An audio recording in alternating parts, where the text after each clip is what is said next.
When we talk about attraction, especially the kind that is not immediately verbalized, we are really talking about attention before intention.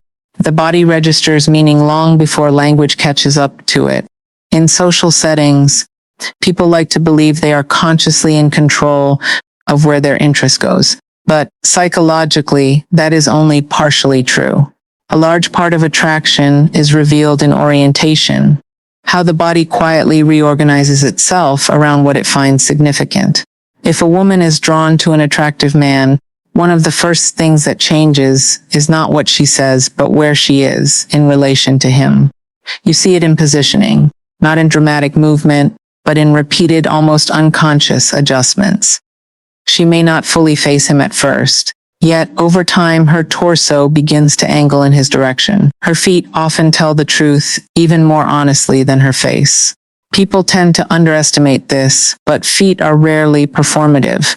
They point where the mind is loosely anchored. In group settings, even when she is engaged with others, there is often a subtle gravitational pull back toward his position. Eye contact follows a similar logic. It is rarely a fixed stare in these early stages. More often it is intermittent, almost cautious in its repetition. She looks away, and then returns again. Not because she is calculating, but because attention behaves like a reflex when interest is present. Each return of the gaze is a kind of check-in, a brief attempt to confirm whether the connection still exists in shared space. And importantly, these moments are usually very brief. Attraction at this stage is not declarative, it is investigative. There is also something deeply human that happens in proximity management. When someone is attractive to us, distance becomes emotionally charged. We see this in how she subtly reduces space without making it obvious. She may not move directly closer, but she stops optimizing distance away. She doesn't retreat when she could, or she chooses positions that keep her within conversational reach. This is not a strategic decision in most cases. It is closer to an embodied preference, an unconscious tolerance for nearness that would otherwise feel unnecessary. What makes these signals meaningful is not any single gesture in isolation. It is the repetition, the consistency across time, and the way they cluster together. Psychology is not built on isolated behaviors. It is built on patterns. A glance means very little, but a pattern of returning glances, adjusted posture, and maintained proximity begins to tell a coherent story. It suggests that attention is not random. It is being repeatedly drawn back to a specific point in the social field. We should also be careful not to over-idealize these signals as certainty. They are not declarations, they are probabilities. Human beings are complex systems, and attraction is often mixed with hesitation, social awareness, or even internal conflict. That is why these behaviors can appear inconsistent. A woman may orient towards someone and then withdraw slightly, not because the interest disappears, but because another psychological force enters the system. Self-consciousness, uncertainty, or social calibration. This tension is important. It is what gives these microsignals their realism. If attraction were purely confident, it would be obvious and verbal. But in real life, especially in early stages, attraction is negotiated internally before it is ever expressed externally. The body reflects that negotiation through small adjustments in orientation, attention, and space. So when we observe these microsignals, what we are really observing is not a set of tricks or coded messages. We are observing attention becoming anchored. And attention, once anchored, tends to reorganize behavior around itself in subtle but measurable ways. What often gets overlooked in discussions about attraction is that it doesn't just influence where attention goes. It subtly disrupts how a person regulates themselves. Human beings are not static in their composure.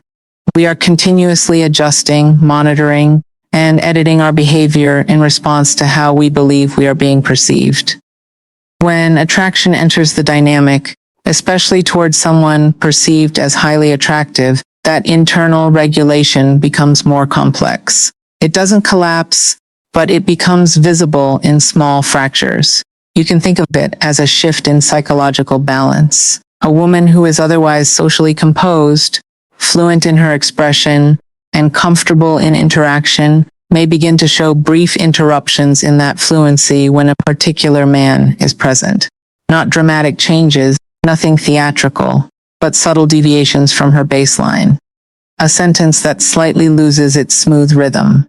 A laugh that arrives a fraction too quickly, or sometimes lingers a fraction too long. These are not mistakes in any moral or evaluative sense. They are signals of increased internal processing. What is happening underneath is a form of self-monitoring becoming more active than usual. In ordinary social interaction, we operate with a relatively efficient system. We speak, respond, and adjust without overthinking every detail. But attraction introduces an additional layer of awareness.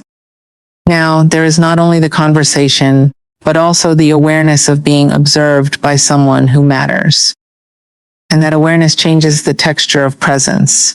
This is where we begin to see what I would call emotional regulation breaks. Not breakdowns, but brief interruptions in the smooth continuity of self-presentation. A person may become slightly more expressive than usual, as if energy is leaking through the usual filters. Or conversely, they may become more restrained, more carefully composed, as if they are suddenly holding themselves together in a more deliberate way.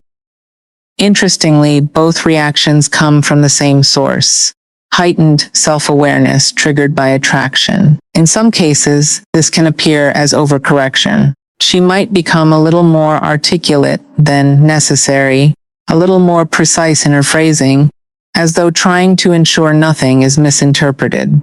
In other moments, the opposite occurs. Words become slightly less controlled, more spontaneous, almost as if the presence of the other person lowers the threshold for emotional expression. This oscillation is important. It reveals that the system is not settled. It is adapting in real time. And then there is something even more subtle: the shift in timing. Timing is one of the most underappreciated indicators of internal state. People who are emotionally neutral tend to have consistent response latency. But when someone becomes psychologically significant, response timing can become slightly irregular. A pause that is just a bit too long before answering a question. A quick response that feels almost automatic, as if bypassing reflection. These variations are often invisible in isolation, but in pattern they reveal a mind that is partially preoccupied. From a psychoanalytic perspective, what we are seeing here is the emergence of what could be called a doubled awareness. She is both in the interaction and observing herself in the interaction. This split is not pathological. It is actually a very normal feature of attraction. We begin to imagine how we are being perceived at the exact moment we are still participating in the moment itself. That creates a kind of internal echo, an experience of self that is slightly delayed, slightly reflective. And it is in that reflective space that these small glitches appear. A sudden laugh that feels slightly misaligned with the emotional content. A moment of silence that carries more weight than intended. A shift in tone that suggests calibration rather than spontaneity. None of these are reliable as isolated indicators, but together they form a pattern of increased psychological presence. It is also important to recognize the emotional tension embedded in this. Attraction is rarely purely comfortable. It introduces vulnerability because it increases the stakes of being seen. And so what we often observe is not confidence or openness in a simple sense, but a mixture of exposure and control happening simultaneously. She's trying to remain composed while also being emotionally affected. That coexistence produces the subtle distortions we are describing. In a way, this is where attraction becomes most human. Not in clarity, but in complexity. Not in perfect expression, but in the small places where expression becomes slightly unstable under the weight of meaning. What we often miss in understanding attraction is that it is not only expressed in attention or in emotional regulation, but also in movement through space. Human beings are space creatures. We experience closeness not just psychologically, but physically, through distance, orientation, and timing.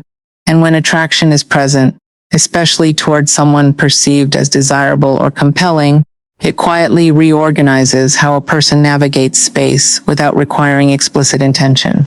Proximity, in this sense, becomes a form of communication that precedes language. A woman who is interested in an attractive man will often begin to adjust her spatial behavior in ways that are not overtly noticeable in isolation, but become meaningful in pattern. She may not directly approach, and she may not initiate contact in a clear or socially defined way. Instead, what emerges is a kind of calibrated nearness, being present within the same orbit more often than coincidence would fully explain. This is important because it reflects a very specific psychological tension, the desire for closeness paired with the need for control over exposure. Attraction rarely exists without vulnerability, and vulnerability in turn activates protective mechanisms. So what we observe is not direct pursuit, but a form of managed proximity. She stays near enough to feel the presence, but not so near that the intention becomes fully exposed. You might see this in the way she remains slightly longer in shared spaces than is necessary for the stated purpose of being there. A conversation ends, but she doesn't immediately withdraw. Or she positions herself in ways that allow continued access to visual or conversational contact without overtly seeking it. These are not dramatic actions. In fact, their subtlety is precisely what makes them psychologically meaningful. There is also something deeply revealing in how opportunities for proximity are handled when they arise naturally. If seating is flexible, she may choose a position that places her within conversational range. If movement is fluid, she may adjust her path in ways that bring brief, repeated closeness rather than sustained distance. Importantly, this is not usually experienced as a calculated decision. It feels more like preference expressed through comfort. The body tends to choose what the mind has not yet fully articulated.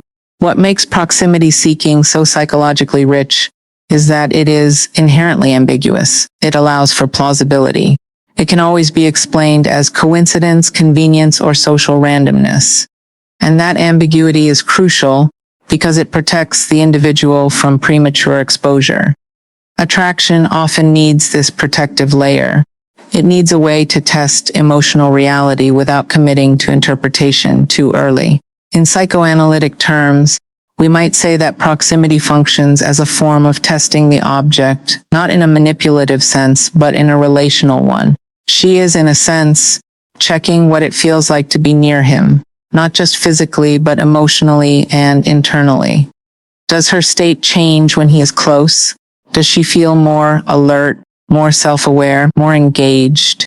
These are not questions that are consciously asked, but they are lived through behavior. And there is another layer here that is equally important. Reciprocity is being monitored. Proximity is never one-sided in its psychological meaning. When she moves into shared space, she is also implicitly observing whether that movement is met, ignored, or mirrored. Attraction is not only about initiating closeness, but about how that closeness is received. The response becomes part of the meaning-making process.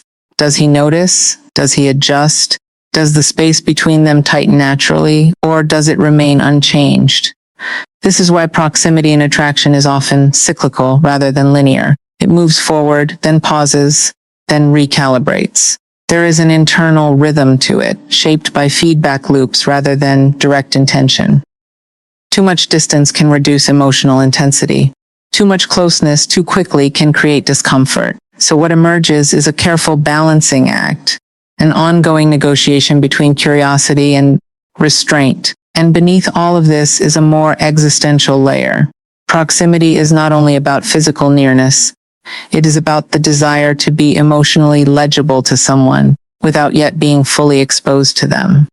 It is the attempt to remain in contact with possibility, to stay close enough that something could happen without forcing the moment into definition. This is why attraction, in its early and unspoken stages, often lives in spaces of near contact. Hallways, shared rooms, transitional moments. Pauses between social obligations. These are the environments where proximity can be adjusted without declaration, where meaning can be tested without being finalized. And so what we see is not simply a person standing near another person. We see a psychological negotiation taking place in space itself. A negotiation between desire and restraint, between curiosity and self-protection, between the wish to approach and the need to remain unexposed. Because sometimes the most honest expression of interest is not the step forward. It is the decision to remain close enough that stepping forward remains possible.